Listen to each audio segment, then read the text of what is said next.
আসসালামু আলাইকুম সম্মানিত ভাই বোনেরা, সম্মানিত দাদা ও দিদিরা, সম্মানিত ভিউয়ার্স। 5 মিনিটের ভিতরে বশীকরণ, আর যদি 5 মিনিটের ভিতরে বশীকরণ না হয় আজকের পর থেকে, এখনের পর থেকে ইউটিউব চ্যানেল আর চালাবো না, কোনো ভিডিও পোস্ট করব না। আমি বলতেছি 5 মিনিটের ভিতরে যদি বশীকরণ না হয় আমি ইউটিউব চ্যানেল বন্ধ করে দেবো। আপনারা আমাকে কমেন্টে বলবেন, ফোন করে বলবেন যে বশীকরণ হয় নাই। আমি 5 মিনিট সময় দিয়েছি, 5 মিনিটের ভিতরে বশীকরণ হতে হবে। ইউটিউব চ্যানেল যদি 5 মিনিটের ভিতরে বশীকরণ না হয় ইউটিউব চ্যানেল বন্ধ করে দেবো চ্যালেঞ্জের মাধ্যমে। আমার যে স্ক্রিনে যে নকশাটা দেখতেছেন, এই নকশাটা যেমনই আছে এমনই অঙ্কন করবেন, লিখবেন।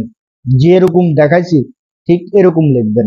লিখবেন রাত্রে কারেক্ট 1:30 বাজে লেখে রাত্রে লিখবেন। লেখার পর এটা লিখবেন সাদা কাগজের ভিতরে গোসোনা মিশকু জাফরান কালি দিয়ে, গোসোনা মিশকু জাফরান কালি দিয়ে লিখবেন সাদা কাগজের ভিতরে। লেখে 1:30 বাজে লেখে এই নকশাটা নিয়ে সোজা শ্মশানে চলে যাবেন। চিতাখোলা, যেখানে হিন্দু পোড়াত দেয় শ্মশান, হিন্দু জ্বালা চিতা শ্মশান, যে যেটা চিনেন। কারেন্ট 1:30 বাজে এটা লেখার পর 2টা বাজক 2:30 বাজক আপনার সোজা শ্মশানে চলে যান। যাওয়ার পর এটা দাফন করে দিয়ে, সুন্দর করে দাফন করে দিয়ে সোজা চলে আসেন, পিছের দিকে তাকাবেন না।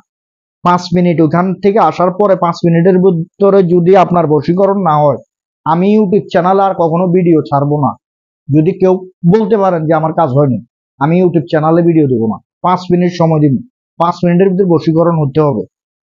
চ্যালেঞ্জের মাধ্যমে, আমি হানিফ কবিরাজ বলতেছি, চ্যালেঞ্জের মাধ্যমে 5 মিনিটের ভিতরে বশীকরণ হতে হবে। আর যদি 5 মিনিটের ভিতরে বশীকরণ না হয় আমি ইউটিউব চ্যানেল আর কখনো ভিডিও আপলোড দেবো না, আমি বলতেছি।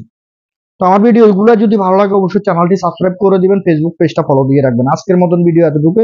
সকলেই ভালো থাকবেন, সুস্থ থাকবেন। আল্লাহ হাফেজ।